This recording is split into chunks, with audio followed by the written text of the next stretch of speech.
Joining us now to discuss our WWJ radio sports anchors, Tony Ortiz and Jeff Lesson. Thank you both for joining me today. Thank you. Thanks for having me, Shannon. What a controversy. Although this is not the first time the Lions organization has come up against this NFL gambling rule, right? Some staffers were fired recently. Yeah, exactly. And that's the whole problem with this right here, Shayna. There are two big signs in the locker room. One about where the helmet is supposed to be. The other one is about gambling. You know going in, you cannot gamble, whether it's on the NFL, whether it is on another sport. You know as a player, it's right there in the rules. It's right there in your contract. It's right there in the collective bargaining agreement. No gambling.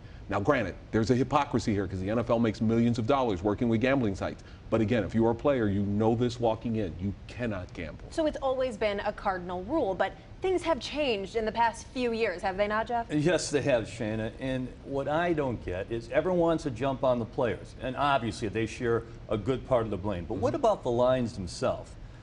Think about it. All of a sudden, the gambling laws have changed from years and years ago. It's legal to bet on pro sports in the state of Michigan. You got 21, 22-year-old professional athletes with millions of dollars on their head and lots of time. Don't the Lions have some responsibility in educating them? And maybe they have, but those are questions for the Lions, and I want to hear some of their answers because it's different now. You still can't bet in football anywhere, but you can bet in other sports, just not in team facilities, and they're kind of intricate where the team facility starts and ends, Antonio. But Jeff, they do it every year in training camp. That's one of the first things you hear about in training camp. They go over the rules with the players, and one of the rules is don't bet. Now, if the players do that, that's not the Lions' fault. They've told them not to do it. They've told them what not to do. How does that become the Lions' fault if the players don't listen? Well, is that easier said than done, though? We're talking about a habit that is an addiction for many people, Sure. probably a growing number of people at this point. This is a very difficult thing to ignore. You can't watch TV for 5 minutes without seeing at least a few ads for Absolutely. DraftKings, Fox Bet, one of them. Right. How can they really expect these young men to completely ignore all of this? Exactly my point, Shane. It's the ultimate in hypocrisy. I mean, the NFL for years, decades, saying, don't gamble. We want nothing to do with gambling. Now they're getting paid millions. You see the big signs at all the stadiums, all the television ads. I mean, there are people, it's legal to bet on at your own seat at a Lions game. There are stadiums that have kiosks where you can bet legally. And the players, you know, these are young kids with a lot of money and some downtime. Also, what I want to know, and Tony, you make a good point, maybe the Lions did all those things, Sure. but I'd like to know what they told them. That the laws have changed. Now it's okay to gamble, just not in team facility. Where does the team facility begin and end? Good Does point. it end in the parking lot? Does it end on the team plane? Or what if you're at the airport with the team? Yep. Is that a team facility? There's too many gray areas. The Lions have some answering to do. And the NFL too, Shayna, because now they have to sit down after this and say, look, where is the line? Where do we draw the line as far as when players can gamble, when they can't? The two who were cut, Cephas and Moore, deservedly so, because you cannot bet on NFL games. That is just a complete no-no. That opens up an ugly door. See guys like Tim Donaghy, the former NFL referee, Alex Karras, Paul Hornung back in the 60s. That opens up an ugly door. But now the NFL has to sit down and say, look, where can we draw the line for our players? Can they bet on other sports? Are we okay with this, knowing full well that they are taking money from gambling sites? Do you think this small handful of players are really the only folks in the league who have violated this rule? Well, Shayna, here's all we know. All we know right now is 5 players have been caught gambling this year in the NFL and are being suspended.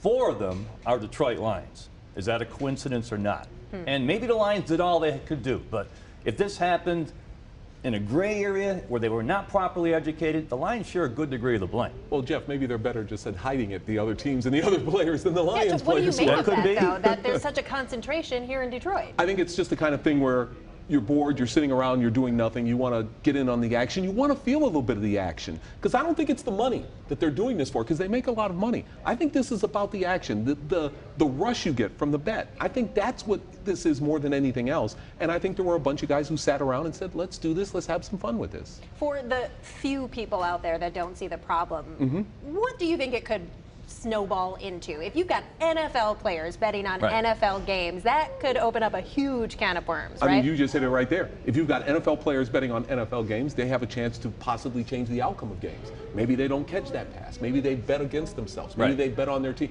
There's a whole ugly door that opens up, and I don't think if you're the NFL, you want to have that door opened and go through it. And the difference in discipline is justified. Right. The players that bet on football were suspended indefinitely. The ones that bet on other sports while in a quote-unquote team facility, whatever that means, they were suspended 6 games in Jameson Williams' case. But I'll get one thing. Fans are freaking out. Oh my God, we lost Jameson Williams for 6 games. Can we pump the brakes a bit? Last I checked, looking at his stats of all the games he played last year, which was what, 5 or 6? 6 games. 6 games, 9 targets, 1 catch. Not exactly Hall of Fame numbers. And they won 9 games without him, right? 9 and 8.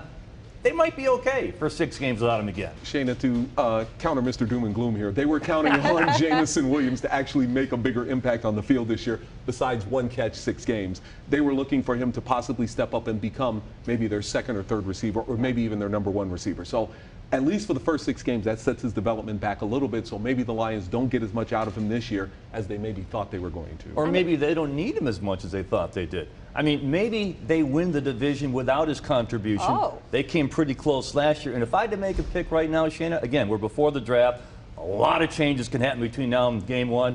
I picked the Lions to win the NFC North. They've never heard me say that before. I'll say this. You don't move up 20 spots in the draft to grab somebody if you don't think they're going to be able to help you at some point down the road. And that's what the Lions did last year. They traded up 20 spots with Minnesota to get him. So it is a nice moment. There's been this momentum. I guess people were waiting for some kind of other shoe to drop. Do you think for the fan base this is going to kind of blunt that excitement, that momentum? Yeah, I do. Yeah, there's no doubt. I mean, we heard it over on our station, 97 won the ticket, our brother's station. All the callers are, oh my God, what are we going to do now? Well, you know, again, he was a rookie last year. We don't know what he is yet. He may develop into an outstanding, Hall of Fame player, but he's far from that yet. The problem this team had was defense. Worst defense in the league the last 2 years. I know they started addressing it. They actually made 3 or 4 moves that made sense. They got guys to help the secondary. That's been a problem, Tony, since Lem Barney was here. I mean, it's been a real problem. They've been awful. Now they got a chance to be good on defense, and that's where the problem was, not in offense. Shayna, you have to understand, Lions fans are like Charlie Brown. They just know that Lucy's going to pull the football away from them at some point, and this is the start of that. They think, okay, this is the beginning. Exactly, this is the beginning of the ball rolling downhill.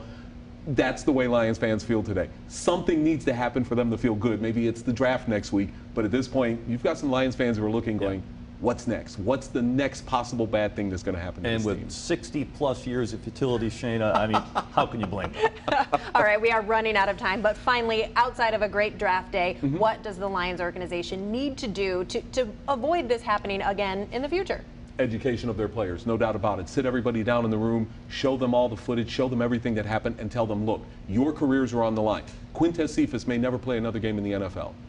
You need to explain that to the players. Their careers could be over if they want to do this. Should that process be made public? Yes, I think so. I think people need to understand how this all works. And Tony, you and I don't agree in everything in sports, maybe only a few things, but this is one of them. Better education and maybe better monitoring, especially when it's on their own campus. Yeah. I agree. All right, Tony and Jeff, thanks so much for talking with us today. Pleasure. Thank you, Shane. Appreciate you coming by.